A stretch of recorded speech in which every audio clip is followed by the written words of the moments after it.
নমস্কার। সংগ্রামী যৌথ মঞ্চের পক্ষ থেকে আজকের যে ফেসবুক লাইভ সেখানে আপনাদের স্বাগত জানাচ্ছি। গতকালকের দিনটা সকলেরই একটু চাপের মধ্যে দিয়ে গেছে।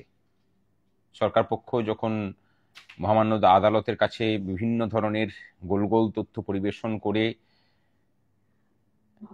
তাকে প্রভাবিত করার চেষ্টা করছেন, সরকার পক্ষ থেকে সর্বোচ্চ প্রচেষ্টা করা হয়েছে, সুপ্রিম কোর্টের যত নামকরা আইনজীবী আছেন সবাইকে এই মামলায় যুক্ত করা হয়েছে। এবং গতকালকে আমরা সেভাবে কিছু বলিনি।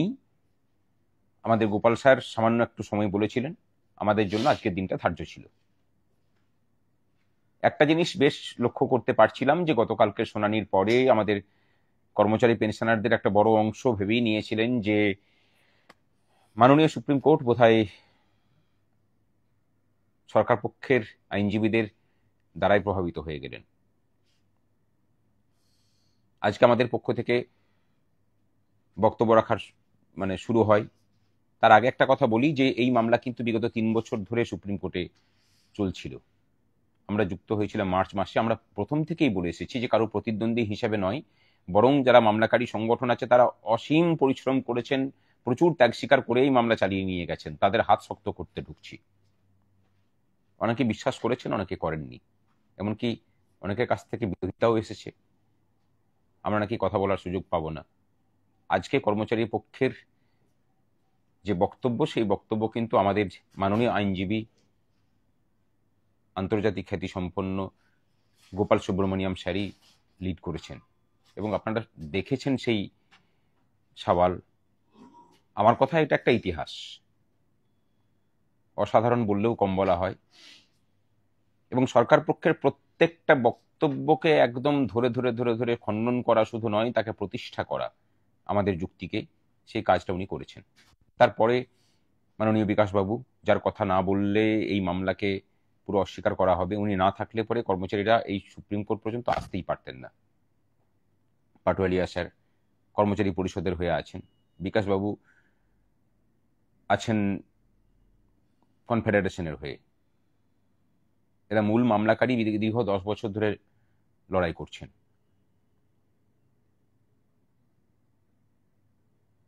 প্রচুর ত্যাগ স্বীকার এই আইনজীবীরাও করেছেন। বিকাশবাবুর কথা বলি, কোনোদিন কোনো ফিজ নেননি। পাটোয়ারিয়াজিকে মাননীয় বিরোধী দলনেতা, তিনি তার পকেটের টাকা খরচা করে কর্মচারীদের হয়ে লড়াইটাকে করাচ্ছেন। যে জায়গায় মামলাটা দাঁড়িয়ে আছে, আমরা চাইবো যে কর্মচারী পক্ষের বাকি আইনজীবীরা সঠিকভাবে বক্তব্য পেশ করুন, যাতে এই জায়গাটা নষ্ট না হয়, সবকিছু ঠিকঠাক হয়। আগামীকালকেও আমরা ভেবেছিলাম যে গোপাল স্যারকে ছেড়ে দেব, কিন্তু পরিস্থিতি যে জায়গায় দাঁড়িয়েছে আমাদের রাখতে হচ্ছে। আর একটা দিন রাখা মানে বুঝতে পারছেন যে ওইরকম মানের আইনজীবী, আর্থিক ব্যাপার আছে। বলতে হয়তো খারাপ লাগছে, কিন্তু একটা কথা সত্যি, যে সংখ্যক কর্মচারী এবং পেনশনার আছেন তার খুব একটা ক্ষুদ্র অংশ কিন্তু আর্থিক সহযোগিতার হাত বাড়িয়েছেন। বাকিদেরকে যেমন আমরা পথেও পাই না, এই লড়াইয়ের আর্থিক সহযোগিতাতেও তাদেরকে পাচ্ছি না সেভাবে। ধরুন একটা বড় অংশের পুলিশ কর্মী আছেন না, এই সহযোগিতায়, এই লড়াইয়ে তাদের কোনো ভূমিকা সেভাবে লক্ষ্য করিনি এখনো পর্যন্ত। আমরা চাইবো যে তারা এগিয়ে আসুন। ডাব্লিউবিসিএস অফিসার, তারাও কিন্তু বিশালভাবে বঞ্চিত। তারা গেলে পরে বলেন যে হ্যাঁ আপনার পাশে থাকবো, কিন্তু আসল কাজের সময় কিন্তু সাধারণ গ্রুপ সি, গ্রুপ ডি কর্মচারী বা অন্যান্য তাদের অধস্তন কর্মচারীদের যে লড়াই, সেই লড়াইয়ের ফল কিন্তু তারা ভোগ করেন। খারাপভাবে নেবেন না, আপনাদের সহযোগিতা চাই।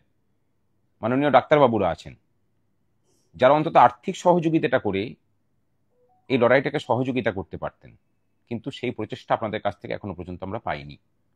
বা বিভিন্ন বিশ্ববিদ্যালয়, কলেজের প্রফেসররা আছেন, আমরা চাইবো যে আপনারা অন্তত এইবার এগিয়ে আসুন। রাস্তার লড়াইয়ে আমরা যেমন অপ্রতিরোধ্যভাবে লড়ে বর্তমান রূপার 15% বকেয়া আদায় করেছি, এখানে যে সেক্টরগুলোর কথা উল্লেখ করলাম তাদের ভূমিকা প্রায় নেই বললেই চলে। ঠিক একই রকম ভাবে এই যে আইনি লড়াই চলছে, সে আইনি লড়াইয়েও আপনাদেরকে যাতে খুঁজে পাওয়া যায়, সেই ব্যবস্থাও কিন্তু আপনাদেরকে করতে হবে। আমাদের কিউআর কোড আমাদের গ্রুপগুলোতে পাওয়া যাচ্ছে, সেখান থেকে নিয়ে চাইলে পরেই আপনারা দিতে পারেন। বাস্তবিক বলছি যে আগামীকালকে আমাদের যারা আইনজীবী আছেন, বড় প্যানেল আমরা নামিয়েছি। পয়সা ছিল না আমাদের কাছে, কিন্তু আমরা একটা জুয়া খেলার মতো করেই খেলেছিলাম যে এই মামলাকে যদি প্রতিষ্ঠিত করতে হয়, সরকার পক্ষ যেটা করছে সুপ্রিম কোর্টের বিখ্যাত আইনজীবীদেরকে দিয়ে বিভিন্নভাবে মানে কোর্টকে প্রতারিত করে এই মামলাকে শুধু বিলম্ব করে যাচ্ছিল, অন্য কিচ্ছু নয়। আমরা বলেছিলাম বরাবর, এটা আমাদের অবস্থান ছিল যে তাদের থেকে বড় আইনজীবী না নিয়ে এলে পরে এই মামলা ঠিক মতো চলবে না। আপনারা দেখতে পেলেন তার ফলটা।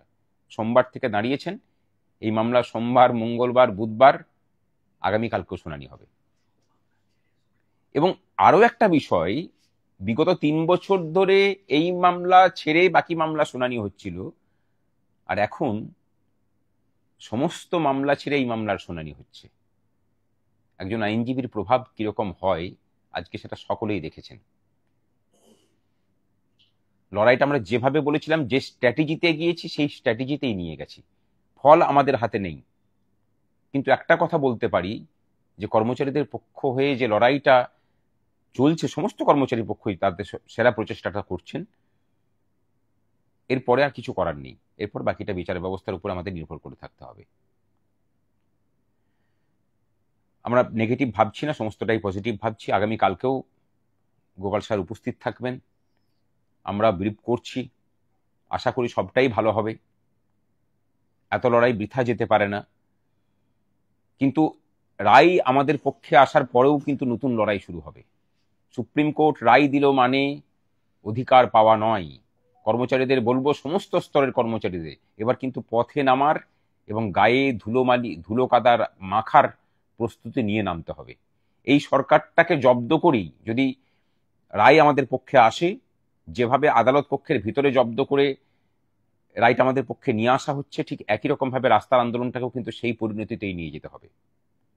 কিন্তু কাজ এখনো বাকি আছে আদালত কক্ষের ভিতরে। আমাদের কর্মচারীদের পক্ষের আইনজীবীদের লড়াই করার জন্য আপনাদের সহযোগিতা প্রয়োজন। যারা দিয়েছেন তাদেরকে আমরা দিতে বলছি না, কিন্তু যারা একবারও সহযোগিতা করার মানে মানসিকতা দেখাননি, তারা অন্তত এগিয়ে আসুন। আপনাদের তো বকেয়া বেশি, যারা দিচ্ছেন তারা কিন্তু অনেক নিচু স্তরের কর্মচারী, তাদের তো বকেয়ার পরিমাণ অনেক কম। আর যাদের বকেয়ার পরিমাণ অনেক বেশি, তাদের তাগিদ কিন্তু একদমই কম। আসুন, আপনাদের সহযোগিতার অপেক্ষায় আমরা আছি। লড়াইয়ের শেষ দেখে ছাড়বো এটুকু বলতে পারি। এবং এই রাজ্য সরকারকে শুধুমাত্র কর্মচারীদের লড়াই এটা নয়, দেশের মধ্যে আর একটা দেশ তৈরি করা, আজকে সুপ্রিম কোর্টেও সেটা শুনতে হয়েছে। আইনকে বুড়ো আঙুল দেখানোর যে প্রবণতা চলছিল, সেখান থেকে একে সঠিক পথে ঘুরিয়ে নিয়ে আসতে হবে। এই পশ্চিমবঙ্গটা পশ্চিম মানে বঙ্গদেশ নয়, এটা ভারতবর্ষের একটা অঙ্গরাজ্য। এবং মুখ্যমন্ত্রী কোনো প্রধানমন্ত্রী স্ট্যাচারের মানুষ নন, তিনি একজন মুখ্যমন্ত্রী একটা স্টেটের। তাকে ভারতীয় ফেডারেল আইন এবং সংবিধান এবং কোর্টকে মেনেই চলতে হবে।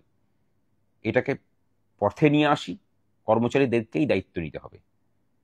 আসুন সকলে, আর এই বার্তাটা দয়া করে সকলের কাছে ছড়িয়ে দিন। শুধু নিজে দিলে হবে না, বাকিদেরকে উৎসাহিত করুন দেওয়ার জন্য। এটা না হলে পরে আমরা জিততে পারবো না। আর আমরা আরেকটা কথা বলি, শুধু বড় আইনজীবী দিলেও হয় না, তাকে প্রস্তুতি করিয়ে দেওয়ার কাজটাও কিন্তু করতে হয়। যে কারণটা আমরা এগিয়েছি, আমাদের যে প্রস্তুতি পর্বে যে কন্ডাক্টিং লয়াররা ছিলেন, বিক্রম ব্যানার্জি, সিদ্ধার্থ ব্যানার্জি, সুদীপ্ত দাশগুপ্ত, এদের অবদানটাও কিন্তু ভোলার নয়। তার সাথে আমাদের সংগ্রামী যৌথ মঞ্চের কর্মচারীদের একটা নিজস্ব টিম, আমরাও সবাই চেষ্টা করেছি। এদের ভূমিকাকেও স্যালুট। এরা হয়তো পর্দার পিছনে আছে বলে দেখতে পাচ্ছেন না। নচিকেতা যোশীজি আছেন, মামলাতে এখনো আছেন, হয়তো উনিও কালকে বক্তব্য রাখতে পারেন, জানি না সুযোগ পাবেন কিনা।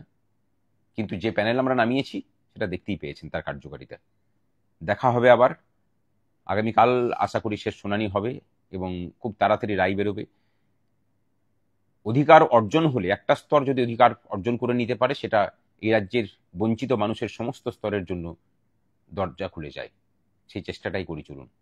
সংগ্রামী যৌথ মঞ্চ জিন্দাবাদ, কর্মচারী শিক্ষক ঐক্য জিন্দাবাদ।